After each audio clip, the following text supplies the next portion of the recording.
Yeah. Yay, we are live on Facebook. Woo. Sorry about that, Facebook. Sorry to keep you waiting, and thank you, Zoomers, for your patience as well. Yes. And welcome officially to our virtual campfire, A Tale of Two Parks. Woo. Now, we'll get to that other park in a second, but let's focus what's important, us. My name is Alex. This is Michelle. Hi. We work here at beautiful Castle Rock State Park in the modern day Santa Cruz Mountains of California. If you're not from the area, not familiar, you want to check us out. If you hop on to whatever, Google Maps, whatever map service you use, you can find us. We are the Castle Rock State Park. Lots of Castle Rocks, actually. Castle Rock. But we are the Castle Rock State Park in Los Gatos, California. So we're not really in Los Gatos, that's the nearest town. So that is our address. So you can find us there. Now I would like to take a minute at this point to acknowledge that we are here in the ancestral tribal lands of the Ohlone language family of California Indians. The area that now makes up much of the park was the beautiful gardens, the bountiful hunting grounds, and Vision Quest locations for a number of tribes and village sites in the area, including the Sayant and the Achistaka village site. So we want to acknowledge not only the ancient Ohlone, but their descendants today as well, some of whom partner with us, and we're very proud to share this land with everybody. So thank you all for joining. Now, who exactly are we? What are we doing? Why are we doing this? You might notice from our snazzy t-shirts that we are state park staff. We're not volunteers, but nor are we rangers either.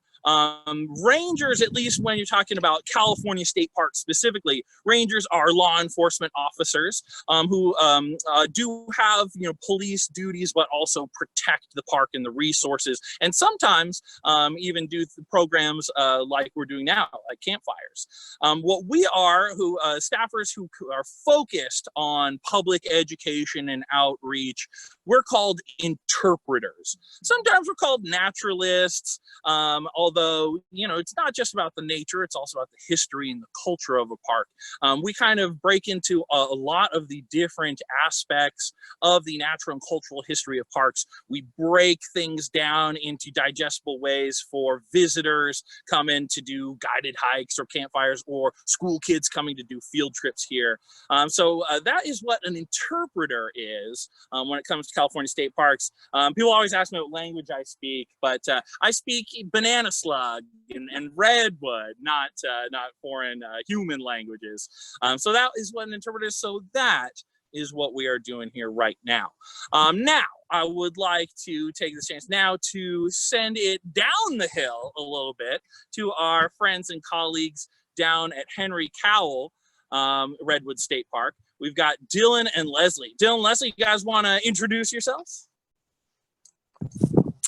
Yeah, thank you for that fantastic introduction, Alex.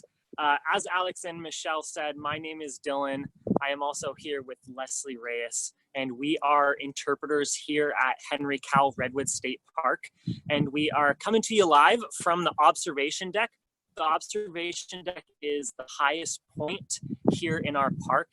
It sits at about 805 feet above sea level, and wow, what a terrific view, right? And happy to be sharing it with each and every one of you today. Before we get into our program, I'd like to share a couple of park updates. Castle Rock and Henry Cowell Redwood State Park are open to the public currently. In the case of Henry Cowell Redwood State Park, the only exception is Garden of Eden. That is still closed until further notice. But both parks are absolutely practicing social distancing. Pardon me. So if you decide to visit one of these parks, that is Castle Rock State Park or Henry Cowell Redwood State Park, make sure that you are keeping a 6-foot distance from other park visitors and guests, and make sure you are carrying a mask with you. So when you cannot keep a 6-foot distance, you can put one of these face coverings on. And also, please be sure to avoid large crowds and gathering, and whenever possible, keep moving. If you can satisfy those items, then these parks are here for you to enjoy. Now, long before this land was established as Henry Cowell Redwood State Park, it was home to an ancestral Native American tribe known as the Scient, or also the Zyanti.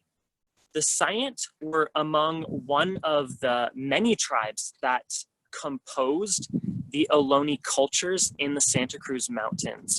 And so today, on behalf of the entire park of Henry Cowell Redwood State Park, I would like to acknowledge our Native American partners and visitors and extend to them our deepest gratitude and appreciation. Pardon me. So thank you very much. That being said, we're very happy that everyone has decided to join us this evening for a virtual campfire. It's a little bit interesting, but we're gonna have a lot of fun tonight. So thank you from the bottom of our hearts for joining us. And of course, what is a campfire without, well, a campfire, right? And so I'm going to turn it back over to my colleague, Alex, who's going to talk a little bit about fire safety and demonstrate to all of us how exactly to construct or build the perfect campfire. Alex? Oh, the perfect one. Okay, pressure's on. I did this, I got it pre-recorded, so enjoy. Harris Amphitheater at Castle Rock State Park. We're gonna build a campfire. Come on.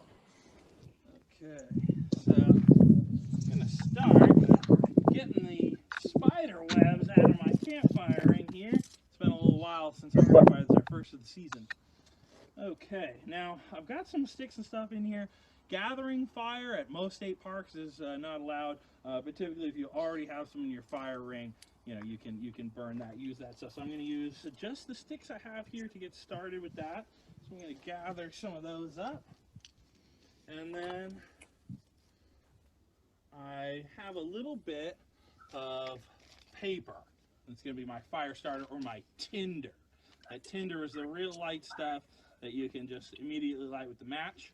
Okay, and so I'm going to use a piece of paper here for some tinder. I'm going to kind of ball it up into not super tightly packed balls here. It's still a little loose, okay, but are crumpled up. Okay, then I'm going to put on the neck the tiny little sticks, and this stuff really would be considered tinder as well, this small right here. So I'm going to put a nice bit, I'm going to break this one out. It's got a lot of good tinder on here, and so I'm going to kind of create a little mound over. Okay, so I'm going to create a little mound over there. Some people like to do teepee, some people like to do log cabin. As long as you've got the tinder lined up nicely, but so that it can breathe. I'm not just creating a huge big pile here that's not going to have anywhere for the fire and for the heat to go. Like to say that fire is a living thing, and like living things, it needs to breathe. Scientifically speaking, it's not a living thing, but you know, it's a good metaphor for fire building. Okay. I'm gonna get all this little stuff on here.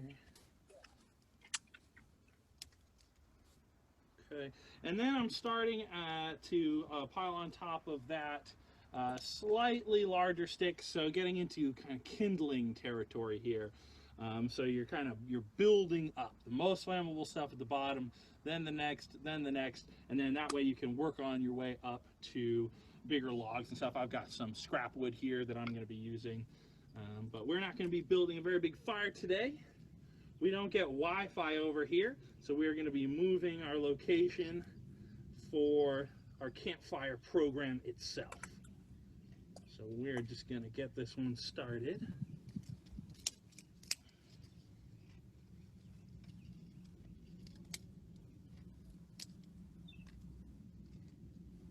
Okay.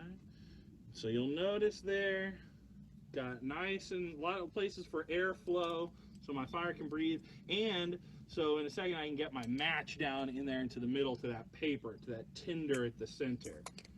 Now if I can't get my match to it, I can't light it, can I?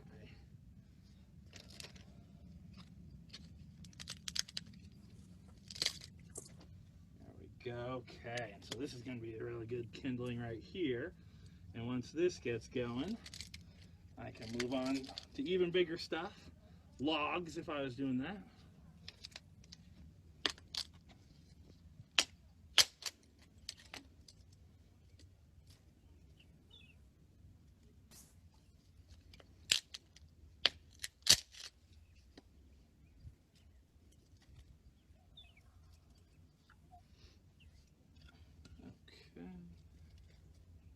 All right,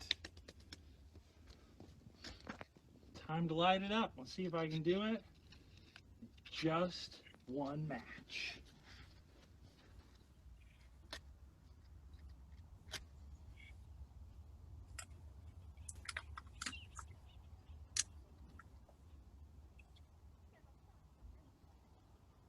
Just to help my chances a little, I'm going to try to use this one match, light a couple different spots on here.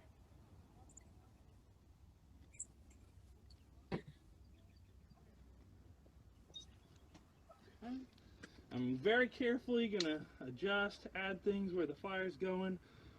Careful not to burn my fingies. If I needed to, I would give a little blow on that fire, but use some nice dry materials. And this looks like it's going. Oh yeah. And so then I could start adding logs, taking care not to crush my center, but kind of propping logs up, and that's another good use for the log cabin formation. Yeah, oh yeah, nice. That is ready for making s'mores. Who's got their mallows out? Let's go.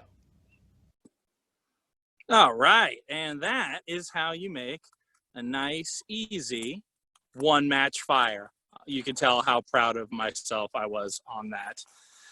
Now, so the fire is started, but to really get this campfire started, I'm going to send it back to Leslie to crank it up a notch. Leslie?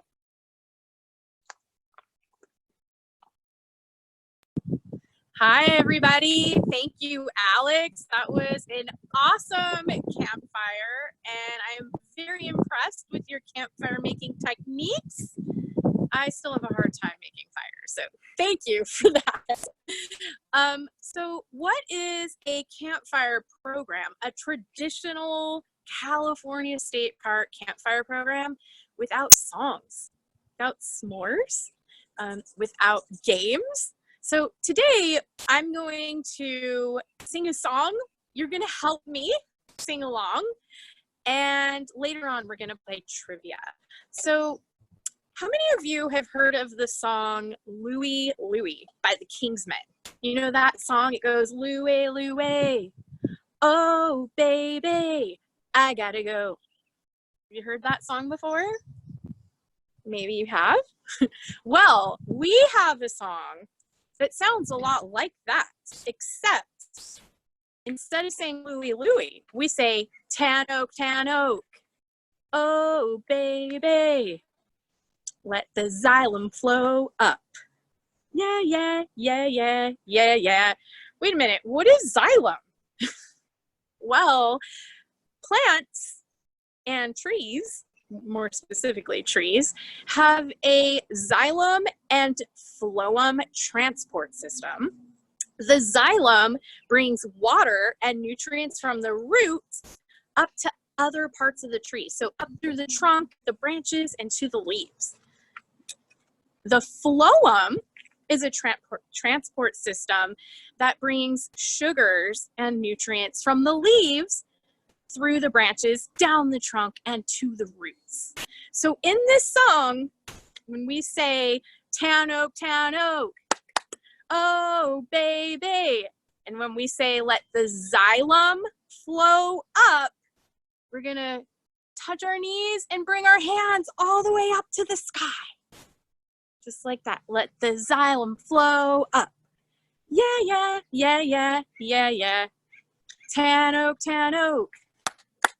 Oh, baby. And this time we're going to say, let the phloem flow down. So you can put your hands in the air, let the phloem flow down. Yeah, yeah, yeah, yeah, yeah, yeah. All right, so I'm gonna need you to sing that chorus with me. And then with each verse, you're gonna repeat after me. Okay, you got that? So the chorus we sing together, and the verse you're going to repeat after me. Now, I have some lyrics I'm going to share on the screen with all of you. So just 1 second.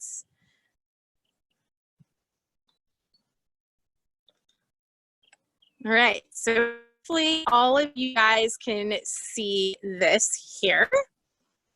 Good.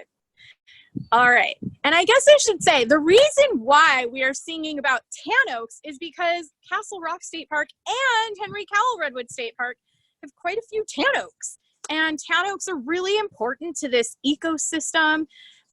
They've been used in many different ways by humans, and they provide food and shelter for a lot of the animals that are here in our parks as well.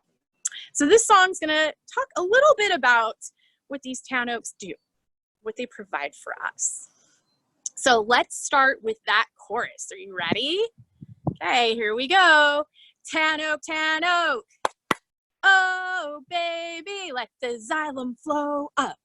Yeah, yeah, yeah, yeah, yeah, yeah. Tan oak, oh baby, let that phloem flow down. Yeah, yeah, yeah, yeah, yeah, yeah. All right, here's the first verse. The leaves need the sun to get the photosynthesis done. It takes wet from the ground and it spreads it around. All right, everybody, tan oak. Oh, baby, let the xylem flow up. Yeah, yeah, yeah, yeah, yeah, yeah, tan oak. Oh, baby, let that phloem flow down. Yeah, yeah, yeah, yeah, yeah, yeah. Good job. It's the oak that's tan. And it gives us a hand. It's where the aloni go to get the acorns that grow. All right, everybody, the chorus. Tan oak. Oh, baby, let that xylem flow up. Yeah, yeah, yeah, yeah, yeah, yeah. Tan oak. Oh, baby, let that phloem flow down. Yeah, yeah, yeah, yeah, yeah, yeah. Woo! Good job, everyone. That's always a fun one to sing at campfire programs. And usually we have people pop up out of their seats, but because we're standing in front of a tripod, we had to do it a little bit differently. So one of the ways that I like to keep all of our campfire participants engaged is by playing games. And one of my favorite games to share with our park visitors is trivia. It's a good way to get a little bit of information, maybe some hints or precursors to what our program is going to be about. But it's also a way to retain some really cool information about parks. So this game, trivia, let me stop sharing, just stare at the screen with all the lyrics. So this game of trivia is going to be me asking you a question, and then you're going to decide which park this question refers to. A, Castle Rock State Park, or B, Henry Cowell Redwood State Park. So our first trivia question is, this park is known for its vaquero sandstone, which is popular among the rock climber population. A, is it Castle Rock State Park? Or B, Henry Cowell Redwood State Park? Now, you can type your answer to trivia questions in the Q&A box if you're watching on Zoom, or you can type your answer in the chat box if you're watching on Facebook. So This park is known for the Vaquero sandstone, which is popular among rock climbers that visit this particular park. If you said Castle Rock State Park, ding, ding, ding, you are correct. Good job for all of you that answered that correctly. And we'll be talking a little bit more about that Vaquero sandstone in just a little bit. All right, so question number 2. The sandstone and mudstone in this particular park is known for its fossils, such as shark teeth and sand dollars. Is it A, Castle Rock State Park, or B, Henry Cowell Redwood State Park? Which park is known for fossils like shark teeth and sandstone in the sandstone? If you said Henry Cowell Redwood State Park, good job, you are right. And we will be talking about the sandhills where that sandstone is located later on in the program as well. Okay, so we've got another trivia question for all of you. This park is site to some of the first measurements of Earth's magnetic field. What? Holy moly, which park was the site of some of the first measurements of Earth's magnetic field? Would that be Castle Rock State Park or Henry Cowell Redwood State Park?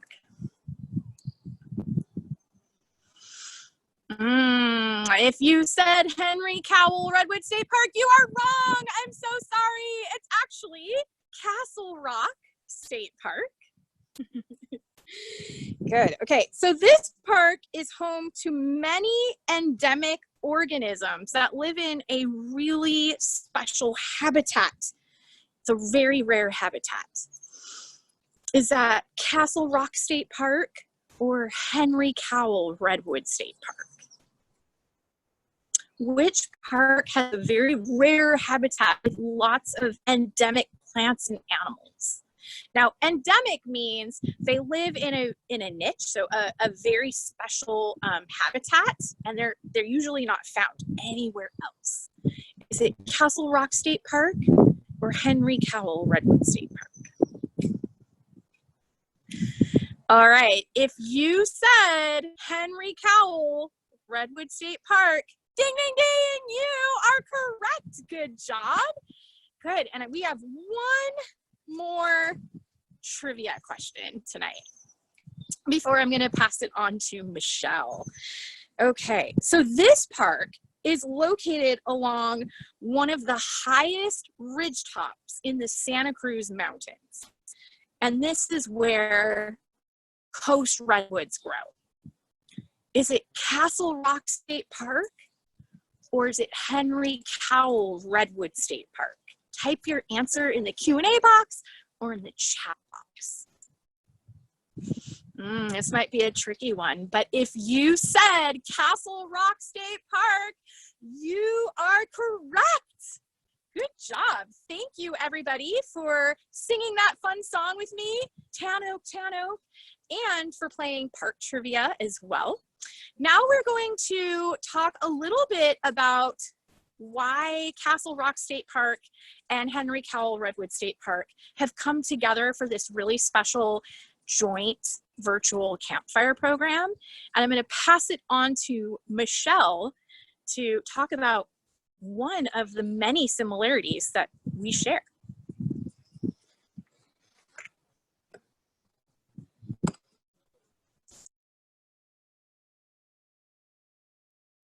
Unmute. Hey guys, thank you, Leslie, for passing that on to me. Henry Cowell and Castle Rock are both in our mountain sector of Santa Cruz. So we are kind of in similar areas, but if you have visited both of our parks, you may have noticed that there are visually a lot of differences between our two parks. But if you dig a little deeper into our history and into our natural culture, you'll find that there are actually a lot of things that we share. One really important thing that we share is logging. Logging and milling both affected our two parks a lot, especially of what you see in their ecosystems out in both of our parks today. Back in 1864, the California Gold Rush was all the rage, and there was a huge migration of people to California. This increase of people came the influx of lots of housing and lots of businesses, including the logging business. Just about 35 years after the California Gold Rush, there were 28 logging and milling sites just here in the San Lorenzo Valley watershed and in Big Basin area. Altogether, those logging and milling companies were capable of putting out about 34 million feet of lumber a year. That's enough lumber to stretch from San Diego, California, up to Portland, Oregon, 6 times in 1 year. And a majority of that lumber was made from redwood trees. Now, Henry Cowell and Castle Rock have redwood trees. They once used to be old growth forests, but due to a lot of logging and milling, that completely changed. A lot of old growth trees were cut down to make those houses and roofs and furniture to provide areas to live for all of those new coming immigrants. That completely changed our forest. We went from old growth forests to new growth and secondary growth forests, from Castle Rock all the way down to Henry Cowell and all over Santa Cruz. Alex, do you think you know any other similarities that we share between our parks? Rocks. In fact, we both rock pretty hard. I would say up here at Castle Rock, we rock even harder than Henry Cowell, except we're talking about most of our rock is sandstone, and that's not very hard. So that kind of falls apart. Oh, again, sandstone joke. Okay. No, but the geology, and in fact, the underlying geology of the parks are inextricably linked, really. So as I said before, we are both here in the Santa Cruz Mountains. At Castle Rock, as Leslie mentioned, we're basically up top on the ridge. A lot of people call us or refer to us as the gateway to the Santa Cruz Mountains and to the San Lorenzo Valley for that reason. Now, my friends down at Henry Cowell are really smack dab in the middle of the valley there and the mountain areas in general. So they are a little bit lower. But we've got the same forces, same geological forces, really creating the situations and the environments we're seeing in both parks. So let me take you back in time, if you will, 15 million years ago, just 15 million years ago, I should say. On the geological scale, that's not that much. If we're talking about mountains, really, these are kind of like the teenagers of mountains. And like teenagers, they're in a constant change, a state of change and growth. So 15 million years ago, all this land would have been underwater. The inlet or the coast of California was much further inland than it is today, as the sea level was higher. Now, the mountains were caused by plate tectonics. Anybody remember their elementary school geology? So if you imagine my hands are tectonic plates, huge shelves of rock on which sit our land masses and our oceans. We've got two in particular we're talking about. So California, the coast of California is right at the meeting place of two of these tectonic plates. The North American plate, where most of North America, the land sits on, the continent, and the Pacific plate, now which has most of the Pacific Ocean.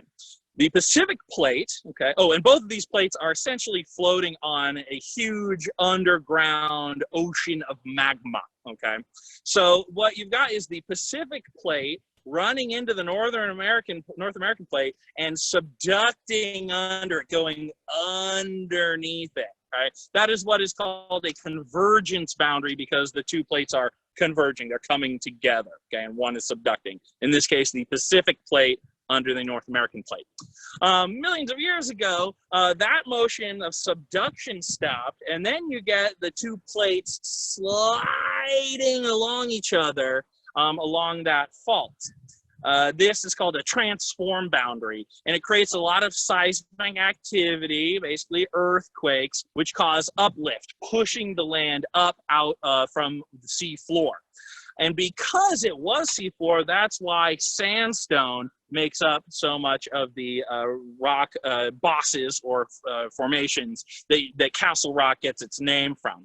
I'm going to share with you, I'm going to share my screen here, some pictures, because we don't have any really of these bosses within Wi-Fi reception. So let me share the park. Okay, so this is from Goat Rock. You can see the sandstone, the kind of rough surface of the sandstone.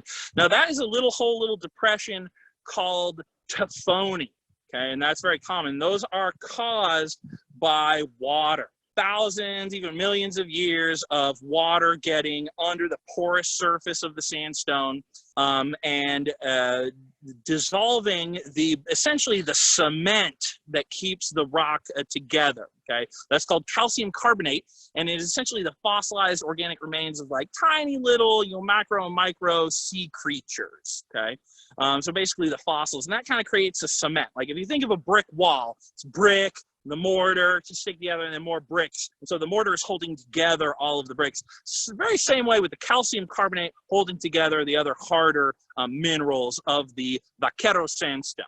Okay, and so you were seeing this one right here with some water. So it's actually doing that process right now where the water gets in and then it wicks the calcium carbonate up to the surface, causing holes or depressions called Tectonics. This is from Castle Rock, the Castle Rock itself, the boss from which we get our park's name. And you'll notice this is a much more significant cave, but it is technically Tectonics, just like the little divot I showed you before.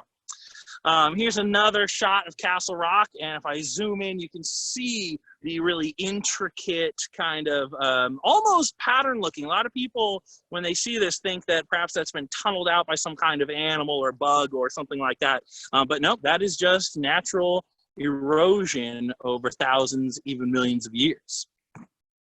And it is the vaquero sandstone that the creek of Castle Rock cuts through and flows out of. That is it a few weeks ago. It's getting a little dry, to be honest, but you can see that stone covered in moss. It's all the same sandstone as we were looking at. And oh, here's another set of rocks with some Tectonics, the Magoo rocks, possibly my favorite name for any of our rock formations over here. They're pretty close to the Castle Rock. Now, because the sandstone is formed in these great big bosses, these awesome formations, these, cliff faces, and because the sandstone itself is pretty soft and good for installing in anchors, bolts, this is an incredibly popular park for climbing. Today I saw dozens of people going with their ropes and their little pads for bouldering things. So it is a very popular park for that. So you definitely want to, follow the rules, be practicing safe, practicing in equipment and everything if you're going to do that. But that's probably one of the cool things about our park. Now that geology is all the same. The underlying geology, although we get a little more of the big impressive rock formations, but that seismic activity is similar at both parks. But here it's kind of one of the marquee natural features. I mean, it's right there in the name, Castle Rock State Park. Now I think that my friends down here in Cowell are gonna a little later expound on their geology. But for now, do you guys want to share the marquee feature of your park, Henry Cowell Redwoods, eh? All right, thank you, Alex. Yes, so Henry Cowell Redwoods State Park our iconic natural resource for Henry Cowell Redwoods State Park are the coast redwoods. And I have to be honest with you, when I first applied for this position, I thought I was going to be working in a vast redwood forest. I had just come from Northern California, up in the North Coast redwoods, where they have large redwood trees. But here I am, a sandhills habitat, But Henry Cowell Redwood State Park does actually have a pretty large groves of redwoods, and we do have old growth redwoods too, just not exactly where I'm located right now. But if you look behind me on some of those mountaintops out there, and right along the perimeter here of our campground, which is just below us here, you will see coast redwoods. Now, we do see coast redwoods at Castle Rock State Park as well, up on those ridge lines. But here's the thing. The reason why we don't see coast redwoods here in the Sandhills is because redwoods need lots of water in order to survive. They're really huge trees. Now, if you think about the Statue of Liberty and how tall that statue is, imagine flying in an airplane in New York City, looking out that airplane window, you see that Statue of Liberty towering over the city, right? Well, coast redwoods can grow taller than the Statue of Liberty. Matter of fact, they can grow 70 feet taller than the Statue of Liberty. Could you imagine if a redwood tree was right next to the Statue of Liberty and you were flying over in an airplane and seeing a tree that was taller than the Statue of Liberty? It's pretty amazing, right? People come to the Santa Cruz Mountains every year and from all over the world just to experience these pretty amazing trees that we have in our park. Now, one of the most special attributes to coast redwood is how they reproduce. So I have a redwood cone in my hand, and I'm going to hold that up to the camera for you. So this here is the size of a coast redwood. It's about the size of a grape or an olive, and it contains up to 125 seeds that are about the size of a tomato seed. Now, I just told you that coast redwoods can stand taller than the Statue of Liberty, but they have a cone that's the size of a grape or an olive, and a seed that's about the size of a tomato seed. How does a seed that is that small produce a tree that is over 300 feet high, sometimes 26 feet in diameter wide, and 1,000 to 2,000 years old?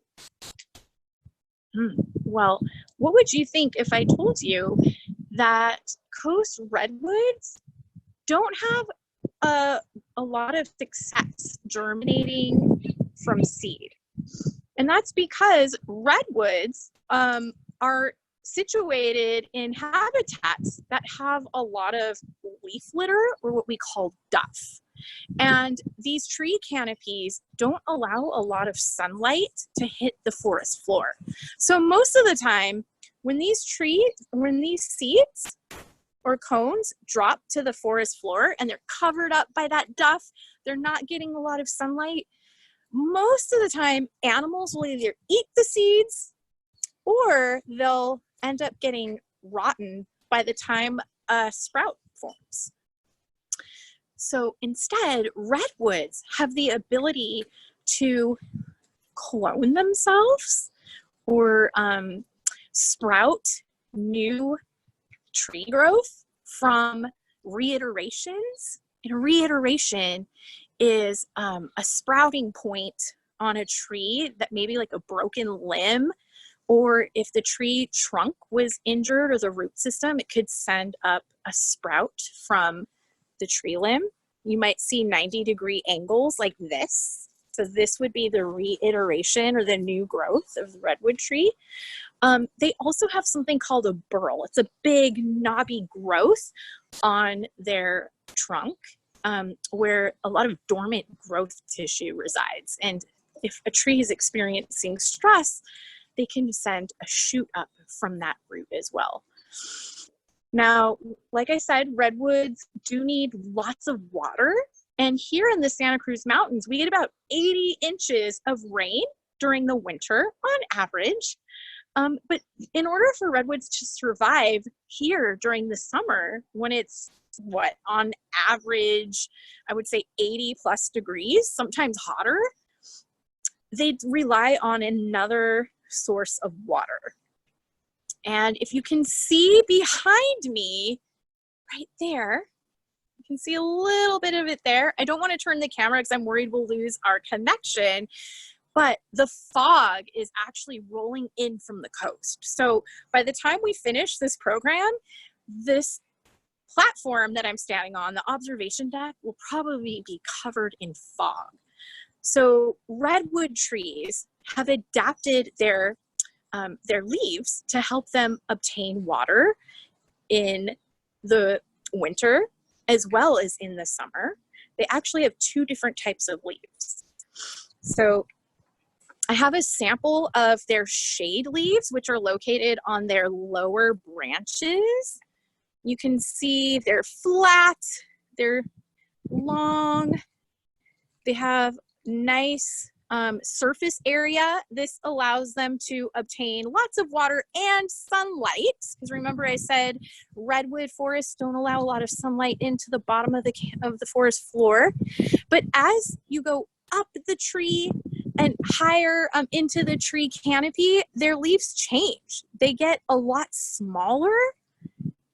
They're more needle-like, and they don't have as much surface area. And that's because they're higher up, closer to the top of the tree canopy, and they're trying to hold on to as much water as they can. Yeah, so speaking of water, I'm gonna pass it on to Dylan, and he's gonna talk a little bit about the San Lorenzo River and the tributaries that connect Henry Cowell Redwood State Park's Redwood Forest to Castle Rock State Park's Redwood Forest. Thanks, Leslie. Alex, previously I heard you mention something about a stream, right? Now that makes me believe that there is a lot of water up in the mountains at Castle Rock State Park. Indeed, there's also a lot of water here down at Henry Cowell Redwood State Park. So this is the last similarity that we would like to share with you folks watching at home. And that's a river system, and more specifically, an entire watershed. So Henry Cowell Redwood State Park and Castle Rock State Park share an incredibly special river. It is called the San Lorenzo River. Now the San Lorenzo River is the centerpiece of the San Lorenzo Watershed, okay?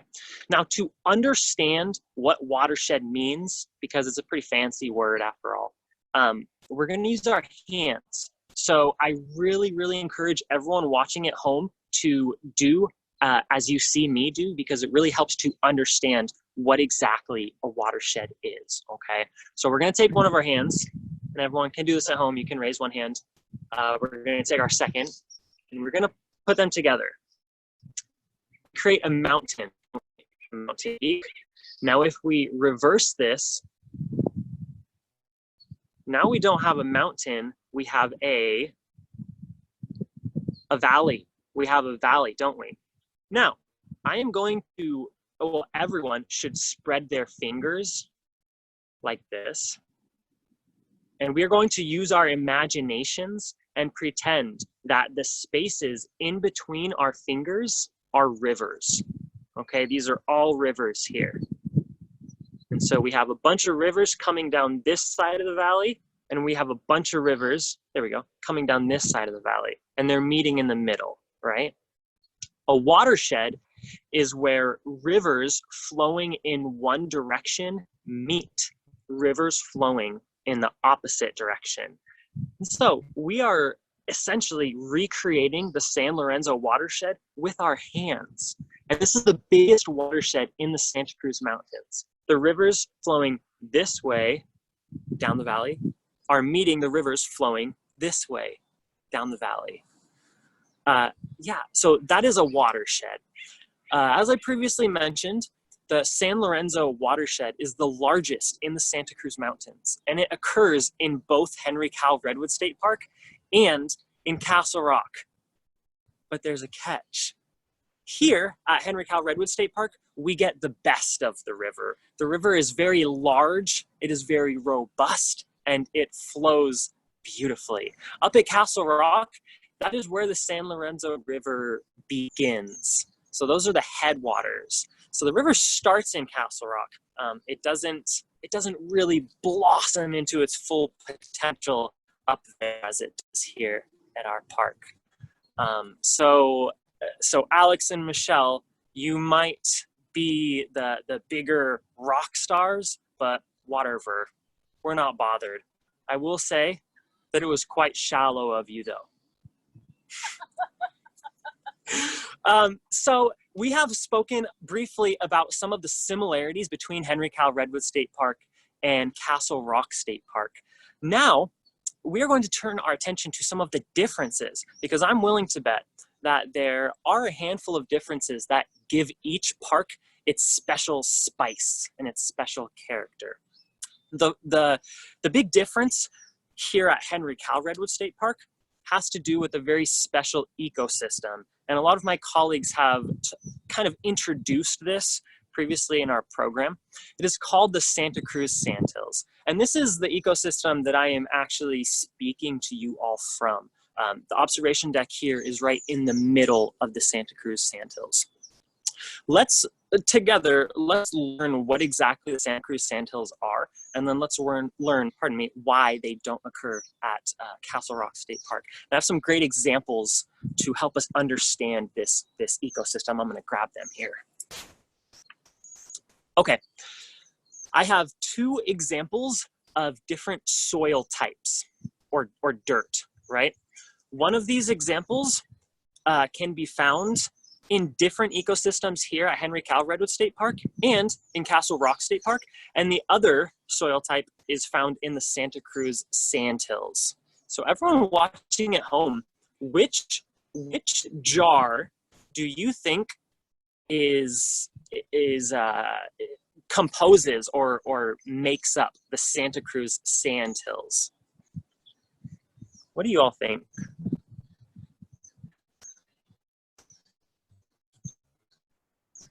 This one, right? Yeah.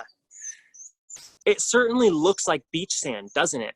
And as Alex explained to us previously, it actually does come from an ancient ocean. So this was the bottom of the ocean floor a long time ago. And because of a lot of geological movements, so movements by the earth and with the earth's tectonic plates, this sand was pushed up. And it was pushed up in different pockets. And one of those pockets is where I'm speaking to you from today. And that is one thing that characterizes the Santa Cruz Sandhills. That is these very, very sandy, coarse, and fast draining soil. Water goes through this soil very, very, very quickly. Water does not pass through this other soil very quickly. Water is kept or retained in this soil. Now, to understand a little bit better the differences between these soil types, we can once again use our imagination and talk about markets. It sounds silly, doesn't it? And it is a little bit silly, but it's very helpful to understand the differences between these soils. This soil is a little bit like the Costco of the dirt world, or we could say the geologic world. So this is the Costco. It has everything you could imagine it has, right? Those things are the nutrients, all the nutrients in the soil, right? This soil is a little bit like the fruit stand of the geologic world, the dirt world, right? It doesn't have as many items to choose from, but if it does have what you're looking for, it is darn good. Yeah, fruit stands, Costco. Now, the Santa Cruz Sandhills are also characterized by chaparral plants. So these aren't trees. There are a few pines, but not many trees here. Much more shrubs, wildflowers and shrubs. So coarse, sandy soil and shrubs, okay? This ecosystem is very, very small. It's very unique and fragile. There's only 4,000, just under 4,000 acres of the Santa Cruz Sandhills left in this world. And we actually saw a resident of the Santa Cruz Sandhills fly behind me here, a hummingbird. I don't know if anyone was able to catch that. I got off topic, I'm so sorry. What was I saying? Yes, so 4,000 acres of this ecosystem, and that is it. In the entire world, 4,000. Right around 600 occur here in this park, in Henry Cowell Redwood State Park. Because it is so fragile, it is also home to many sensitive animal and plant species. So there are 6 endemic or endangered species that live in this ecosystem, and they don't live anywhere else. So it's a very, very special ecosystem. So even though both of our parks do have sandstone, the Santa Cruz Sandhills ecosystem only occurs within the boundaries of Henry Cowell Redwood State Park, not Castle Rock State Park. So take that, Castle Rock. I bet you don't have any Santa Cruz Sandhills ecosystems up there, do ya?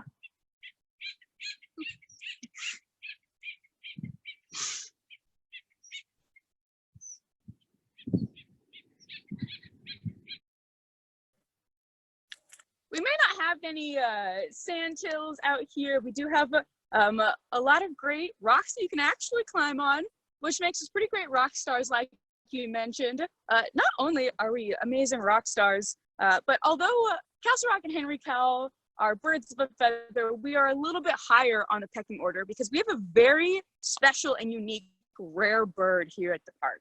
Here at Castle Rock State Park, we are very honored to be a part of the habitat range of the marbled Marlette.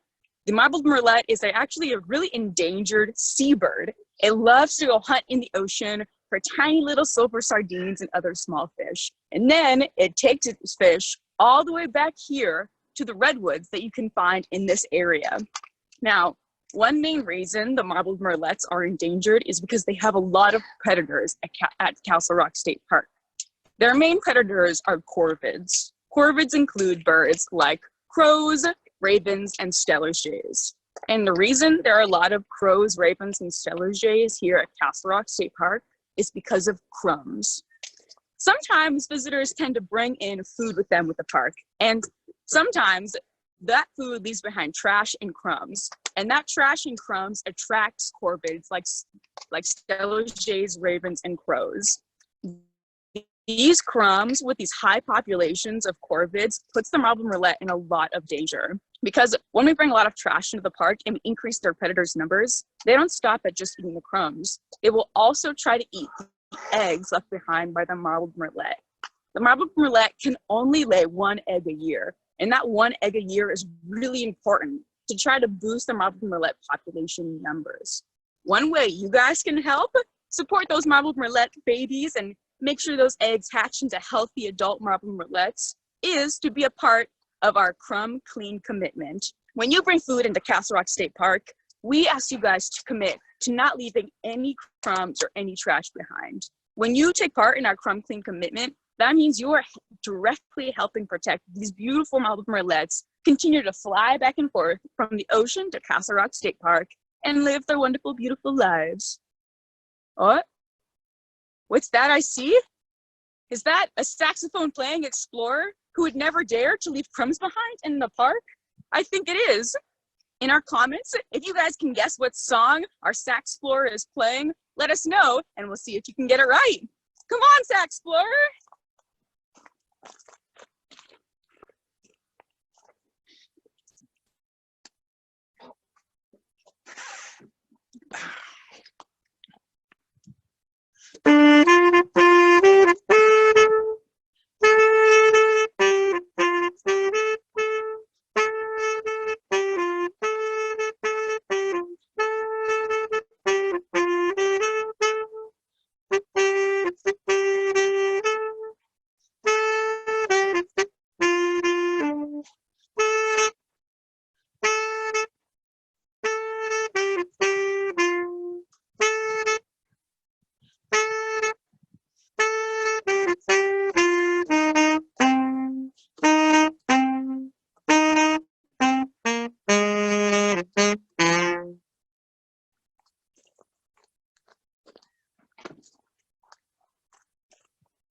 gosh, thank you so much to Explore. That was amazing and wonderful. Thank you for that wonderful tribute to our San Lorenzo rivers and other wonderful rivers out there in the world. Hopefully you guys were able to guess that song. Now, to end our campfire tonight, we've got a couple stories to share for you about some of the history. We've got my story that I'm going to share with you guys about some of our beautiful and cool history about our park. You guys may not know this. If you've come to the park, you've probably seen the Castle Rock in the Castle Rock Cave. But there was once upon a time a long-term resident of that cave. In the 1880s, there was a lot of people starting to move into the mountains and settle in, but they had to provide everything that they needed for themselves, including their education. The students in these mountain homes didn't have a teacher until Ida Jones came on the scene. Ida Jones was the very first teacher of the Castle Rock School that happened right here at Castle Rock State Park. In fact, right next door to the Castle Rock. But they didn't have anywhere for Ida Jones to live when they first started the school. So throughout the first semester, Ida, for those 6 weeks, lived in the Castle Rock Cave and continued to teach her 6 students all about the amazing, wonderful world of education, until they were actually able to build her a cabin that was attached to the school. Ida lived in that cave along with all the wonderful little creatures here at Castle Rock. So next time you visit the Castle Rock Cave, make sure you pay a little tribute to Ida and to her wonderful teaching skills here at the park. Alex, come join me up. Thank you guys so much for listening to our campfire program. Oh man, thank you guys for joining. That's all the time we have for today, but I really appreciate you joining us for our campfire, A Tale of Two Parks. Really diving in. I hope you got a better understanding of the similarities that make this area special, but also the differences of our park that really set us apart and make us special, not just here in the Santa Cruz Mountains, but among all parks. I'm gonna send it back real quick down to my friends at Henry Cowell. Dylan, Leslie, you wanna say goodbye? Thank you all very much for joining us once again. And please remember to douse your campfires, and maybe we'll see you around the parks. Thanks for tuning in, folks. Bye. Bye. Thanks, guys.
Campfire's over, people.